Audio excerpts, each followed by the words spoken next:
Danley team. And I'm Shawn with the Danleys, and today we're going to wrap up part 3 of our acreage community tour in Prescott Valley. We're going to tour Lonesome Valley, Copperfield, and we're going to wrap up at Ventura Ranch. So if you've got any questions about what it takes to build a custom home, or you might be interested in a spec home that's partially under construction, we'd love to hear from you. Drop us a comment in the description below.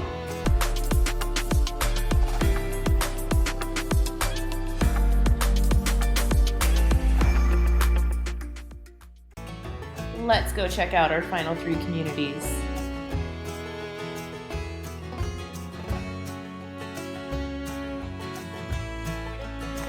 So we're here in the Copperfield subdivision, and guys, if you're looking for room between you and your neighbors, this is the premier and newest custom home subdivision in Prescott Valley.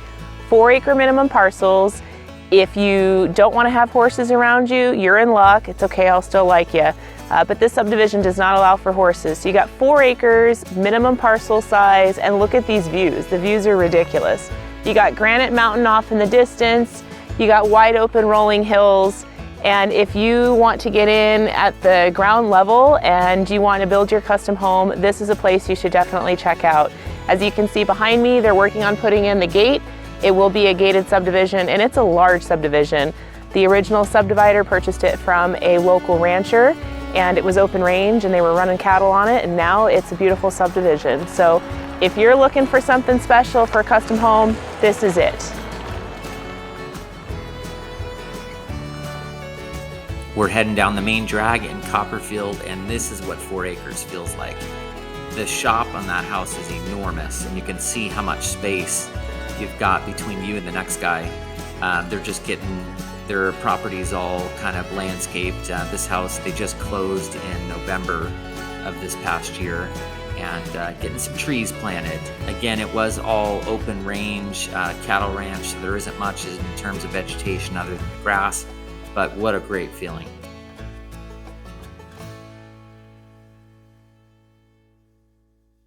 So with Copperfield, there's only a few houses that are already constructed, and they're maybe 6 months to a year at the oldest. So if you have the patience to go through a complete ground up build, then definitely check it out. A couple things we wanted to point out to you while we're here. Right behind me, you'll see Glassford Hill.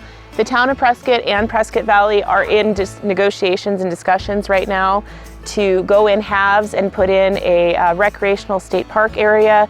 They're talking about have a gravity-fed downhill mountain bike course and lots of trails system through there. And then again, like I mentioned, Granite Mountain is beyond me.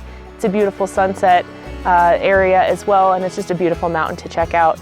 It is a little bit greener than normal, so if you're coming from a green climate, this is a little bit unusual, and it's only because we've had an amazing monsoon season. Remember, if you like the content we're providing, hit that like and subscribe button. Welcome to the community of Lonesome Valley. Lonesome Valley is located off of Coyote Springs and Pronghorn Lane. The lots start out at 2-acre minimum, although there are some larger parcels of 10 acres, and there's even one on the market currently that's 40 acres. There is a homeowners association in here, and the homeowners association runs roughly $311 per year for 2 acres, and the minimum square footage building requirements in the community is 1,800 square feet. The homes here in Lonesome Valley are about 10 years old. Obviously, there's some homes still under construction, some that were built within that 10-year time frame. One thing to look out for if you're looking at acreage communities, as you'll see in the home we just passed, some communities allow for detached shop buildings. You'd have to check with CC&Rs within each community to find out if those are allowed to be metal buildings or if they have to be constructed to match the architectural style of your individual home.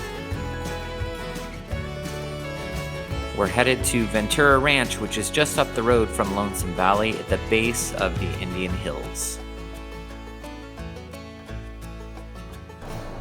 so we've just arrived at Ventura Ranch, and Ventura Ranch self-claims that they are the first subdivision for custom home lot sites that includes a assured water supply. So this subdivision, you won't be on a well, you'll likely be on a community well, but not an individual well. It also includes all underground utilities and fiber optic internet.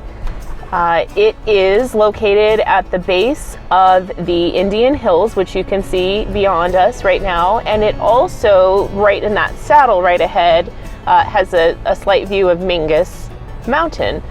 It is about 15 minutes into downtown Prescott Valley and likely about 25 to 30 minutes to Costco. And it's located off of Coyote Springs and Pronghorn Lane. The acreage in here is 2+ acres, and they do have a set of design guidelines that each builder and each homeowner has to meet in order to construct in here. They have the estate size lots, which are a little bit larger, and then they have the prairie size lots, which are a little bit smaller. The estate size lots do have some views, mountain views, and some of the town and the city below. As you can see, there's a few homes under construction, but it is in its infant stages as well of a subdivision. It's in a similar state to Copperfield. There's a house off in the distance you can see at the base of the mountain that's under construction. The lots have recently started hitting our local MLS, probably I'd say within the last 3 months. So it's just kind of coming out of the ground, and it is newer. They also claim, paved roads. They are paved, but they are a little in the rough paved stage. So I'm not sure if they're going to repave those or not. But that is another thing that is an amenity in here per the subdivider.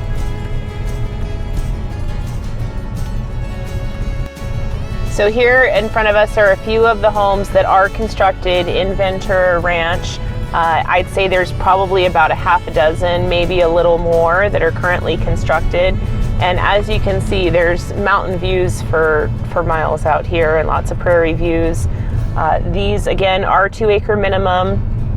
And as you can see on some of these houses, I'm going to turn here on this road, the guidelines, the design guidelines, they want the homes to be architecturally appealing, if you will, from every elevation. So this house to my left right here, you can see it has dormer windows, and then they have a detail on the front of the house. So they're trying to make it architecturally interesting and appealing from all elevations. So that is in their recorded architectural guidelines. Some of the homes do offer RV garages, like this home in front of us to our left. It has a larger oversized RV garage with a secondary RV garage door, and then likely a side turn garage. This gentleman is welding their steel rail pipe fence, which is pretty common. Again, that view fence is a big thing out here. A little more information in regard to the Ventura Ranch community. We were able to find out that the original subdivider is planning on doing a re-asphalting, resealing of the paved roads this coming October, along with the fiber optic internet installation into the community. So those are some things that will be there fairly soon. Also worth noting, it is a 2,000 square foot minimum in their guidelines to construct in here, and it is 4-sided architecture, which I mentioned in the previous clip. And RV garages are allowed. Everything from RV garages, fencing, storage buildings, and barns all have to be pre-approved with the architectural committee before construction. Another nice feature in the CC&Rs and Homeowners Association in this community is they do allow accessory dwelling units, guest homes, and it will again have to be run through the architectural review committee.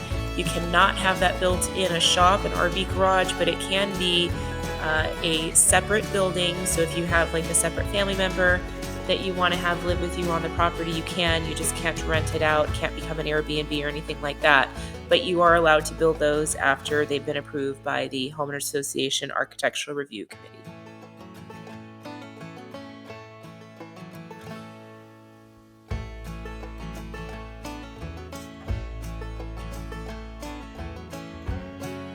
All right, everybody, thanks for watching. If you made it this long, we really appreciate it. And if you missed parts 1 and 2, click the links above and we'll catch you on the next video.